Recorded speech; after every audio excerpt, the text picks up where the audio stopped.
Finally finally finally 15 से 20 दिन के गैप के बाद, इतना सूनापन के बाद आज आईपीएल स्टार्ट हो गया और फाइनली हमारी शाम आज थोड़ी रंगीन हुई। बहुत ही बढ़िया मैच आरसीबी और एसआरएच का जैसे एक्सपेक्टेड था वैसा तो नहीं हुआ कहेंगे कि, क्योंकि वन साइडेड हो गया था, बट हाई स्कोरिंग मैच हुआ नॉनदलेस। सबको एक्सपेक्टेड था कि बेंगलुरु में फ्रेश विकेट्स में चिन्नास्वामी में रन्स बनेंगे ही बनेंगे, और जैसा देखा जाए दोनों टीम्स की बॉलिंग काफी वीक है, तो उसके हिसाब से जो आज खराब ज्यादा बॉलिंग करेगा वो ही हारता, और आज एसआरएच ने लकीली ज्यादा खराब बॉलिंग करी तो ई साल कप नंदे। बहुत बढ़िया स्टार्ट आरसीबी फैंस, सबको बहुत बहुत हाँ बधाई। अच्छा स्टार्ट हुआ। बहुत सारे लोग बातें कर रहे थे, वैसे मैं देख रहा था कुछ दिनों से यूट्यूब पे भी, जो कह लो आपके क्रिकेट एनालिसिस करने वाले या फिर एक्स प्लेयर्स वगैरह जो ये स्टार स्पोर्ट्स वगैरह पे आते, सब बातें करते कि शायद इस साल आरसीबी का साल नहीं होगा, और पिछला साल वो लोग जीत गए थे, बॉलिंग ने क्लिक कर दिया था, इस बार नहीं होगा। बट आज आरसीबी ने सबको जवाब दिया है। जो स्टार्ट हुआ उसके बाद बॉलिंग का स्टार्ट अच्छा था, फिर पिकअप हुआ बॉलिंग में, बाद में लास्ट में हमने रन बचाए,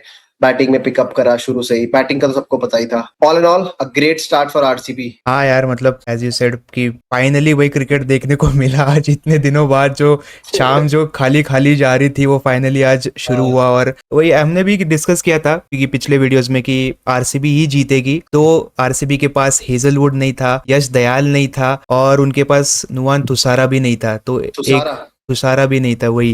तो जो पिछले साल उन्होंने टूर्नामेंट जिता के दिया था उसी बॉलिंग लाइनअप ने, और वो आज नहीं थी। तो सब लोग मतलब इंक्लूडिंग अस हमें लगा था कि भाई एक बहुत ही वीक हो गई है, लेकिन जेकब डफी भाई क्या ही पावर प्ले में स्टार्ट दिया उसने, भाई 3 विकेट निकाल दिए। वैसे शुरू में विकेट थोड़ा हेल्प कर रहा था बॉलर्स को, टू पेस्ट कहेंगे, वे विकेट था, स्पंजी बाउंस भी था उसमें। लेकिन एज इनिंग्स बाद में जैसे हुआ, प्रोग्रेस हुई, तो बैटिंग के लिए इजी हो गई। और ईशान किशान नॉट टू फॉरगेट, भाई अकेले ने वो 200 स्कोर पहुंचा है, तो वो ईशान किशान का बहुत बड़ा हाथ है उसमें। तो वो भी नहीं करता तो वो और भी वन साइडेड हारती फिर तो। एसआरएच 80 of 38, उसने अपना पर्पल पैच जो है वो चालू रखा, स्मैट से उसने जो किया था तो वही चालू रखा उसने। और क्लासेन और उसकी पार्टनरशिप चल रही थी, तब एक अच्छा लगा था कि भाई स्कोर होगा, कुछ बड़ा स्कोर होगा। फिर फिल सॉल्ट ने जो बैटिंग में तो नहीं लेकिन फील्डिंग में उसने बहुत ही इंपॉर्टेंट कंट्रीब्यूशन दिया। इसी मैच में उसने कैच ऑफ द सीजन पकड़ लिया है शायद से। बिल्कुल, वो टॉप 3 कंटेंडर में तो रहेगा। इस ये वाला कैच जो उसने आज वन साइड एक हाथ से पकड़ा है, बट सिर्फ एक कैच नहीं, उसने 3 कैचेस पकड़ा, तीनों ही बहुत हाँ अच्छे कैचेस पकड़े हैं। बीट हेड का वो जो फ्लैट बिल्कुल तेज आया था, बीट डिबेटेबल कैच जो क्लासन का था, हाँ। वो भी बहुत उसने अच्छा अपना बैलेंस किया कैच करने के बाद। और जो ईशान का कैच था वो तो आउटस्टैंडिंग कैच था। As you said, one of the best या फिर बेस्ट इस साल का सीजन का कैच हो सकता है, वो कैच ऑफ द टूर्नामेंट हो सकता है फॉर श्योर। अनिकेत वर्मा ने अच्छा उसने फिनिश किया था, विराट कोहली ने कैच छोड़ा था उसका। इजी इजी इजी, हाँ, मतलब काइंड ऑफ इजी था विराट कोहली के जैसा प्लेयर कैलिबर के लिए, तो इजी एक्सपेक्ट कैच था। करते हुए ऐसे इजी कैच था वो छोड़ा। और उसने फिर 18 बॉल्स 43, एक वो भी अच्छा खेला। फिर बॉलिंग में फिर आरसीबी में आए तो वही जेकब डफी उसने बहुत किया, बढ़िया डाला। भुवनेश्वर कुमार ने भी पावर प्ले में अच्छा डाला, फिर डेथ में भी उसने अच्छा ही किया। बॉलर्स तो बाकी पिटे, वैसे ये शेफर्ड पिटा। बट उसने 3 इंपॉर्टेंट हाँ विकेट्स लिए। उसने रन भले ही खाए, बट 3 इंपॉर्टेंट विकेट्स लिए उसने। अनिकेत हाँ वर्मा का विकेट उसने लिया, क्लासन का विकेट उसने लिया, और दूसरा हर्ष दुबे का भी विकेट उसने लिया, हम्म लेफ्टी। हाँ, सही मोमेंट पर विकेट लिए उसने काफी। और यही हमारे शेफर्ड ने लास्ट ईयर भी किया था। भले ही वो कुछ मैचेस में या पैचेस में आके रन खाता था, बट इंपॉर्टेंट विकेट्स लेके जाता था। फाइनल में उसने श्रेयस अय्यर का विकेट लिया था।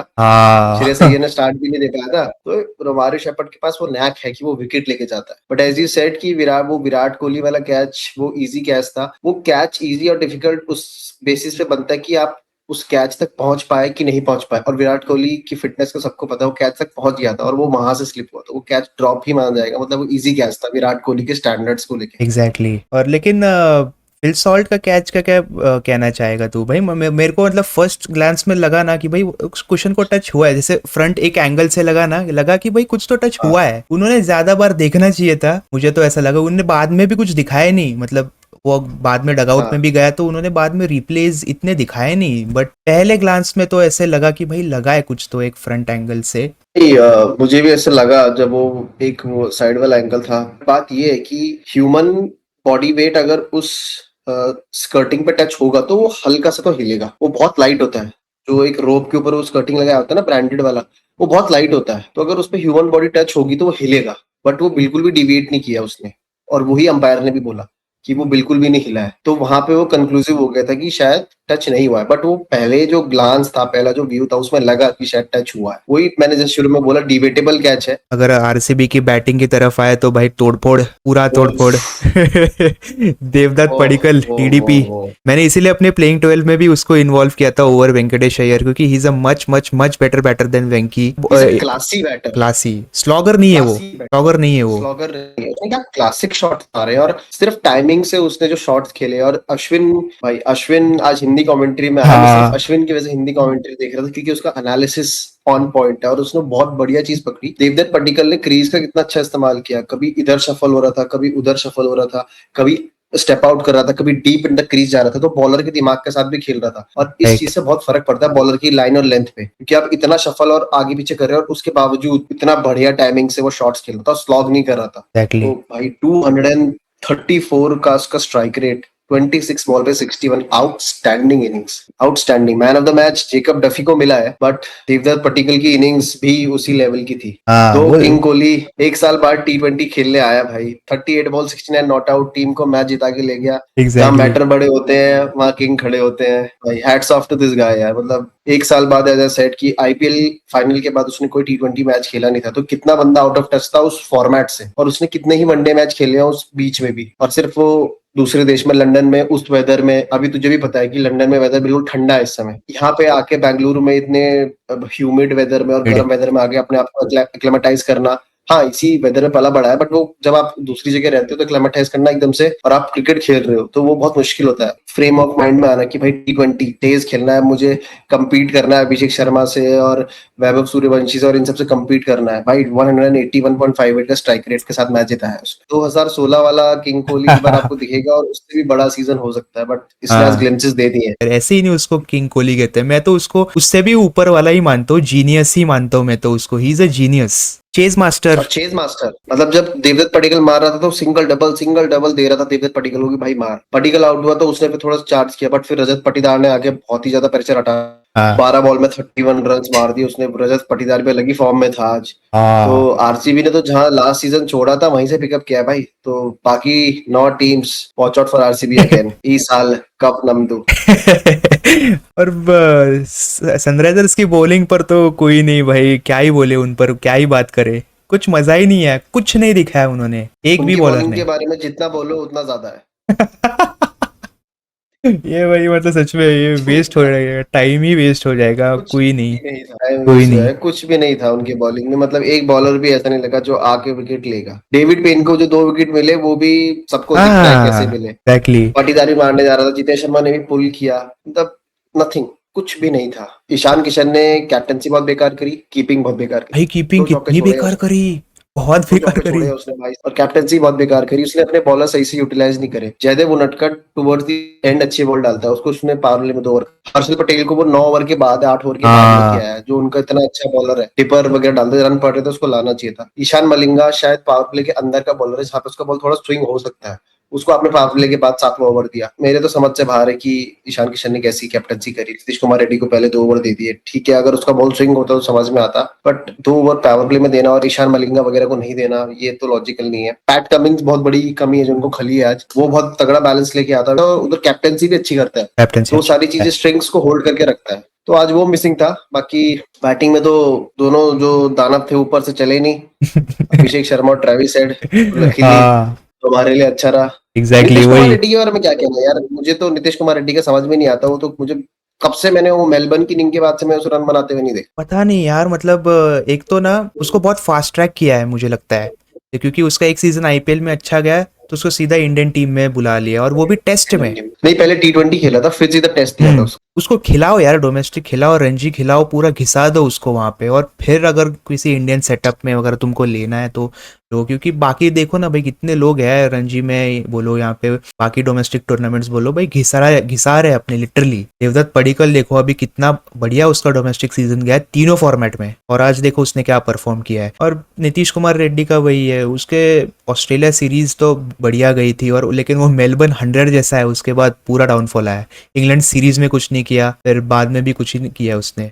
वेस्ट इंडीज में भी कुछ नहीं किया, मतलब वेस्ट इंडीज वाली वनडे में सीरीज भी में। खिलाया उसको, हाँ। वनडे में भी खिलाया उसको, जब विराट कोहली के साथ वो चेज कर रहे थे, शायद न्यूजीलैंड के साथ था ना वो चेज, उससे एक्सपेक्टेड था कि वो खड़ा हाँ रहेगा, वो हाँ करेगा, वो आउट हो गया था। हर्षित राणा ने विराट कोहली के साथ एग्जैक्टली।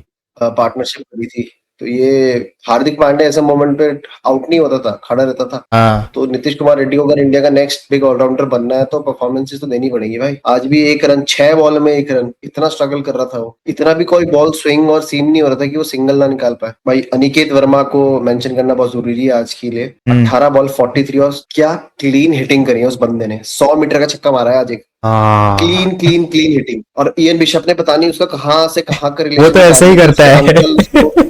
अंकल उसको छोड़ने जाते थे क्रिकेट, उसके अंकल ने हार्ड वर्क किया है इसके लिए भाई। कहा ये वहां पे वीरेंद्र सहवाग बात करता है कि ये मैंने यहाँ पे इसका कोट छुपाया था, इसको बटर चिकन खिलाया था, वहाँ इयन बिशप कहाँ से वो रिलेशन निकाल के लेके आया है। ये तो कमेंटेटर का काम है लोगों को एडुकेट करना, ये थोड़ी कि हमें ये थोड़ी जानना है कि भाई बटर चिकन कब किसको खिलाया था और किसका कोट मैंने कहाँ छुपा दिया था।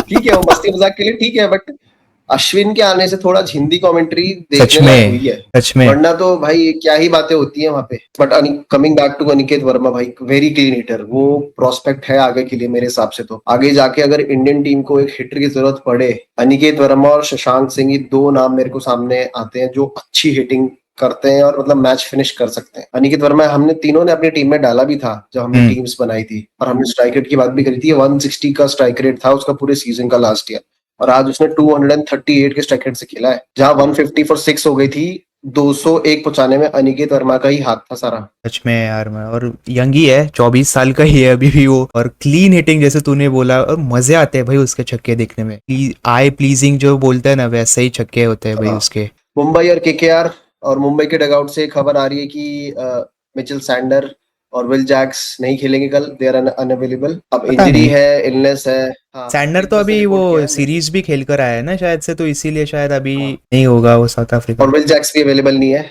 और जस्सी वापिस आ गया है। हाँ भाई, वो एक तो लोगों को भाई, एक तो न्यूज़ फैलाने में तो बहुत मजा आता है, क्योंकि भाई है ही नहीं, वो अभी सेंटर ऑफ एक्सीलेंस गया हाँ है, वो इंजर्ड है, नहीं खेलेगा, लेकिन है भाई उसका हाँ वर्कलोड हाँ भाई। मैनेजमेंट ही चल रहा था, तो आ रहा है, वो आ गया। तो क्या प्रेडिक्शन है फिर कल का? मेरा, मैं ज्यादा बोलूंगा नहीं क्योंकि इधर सब पता है।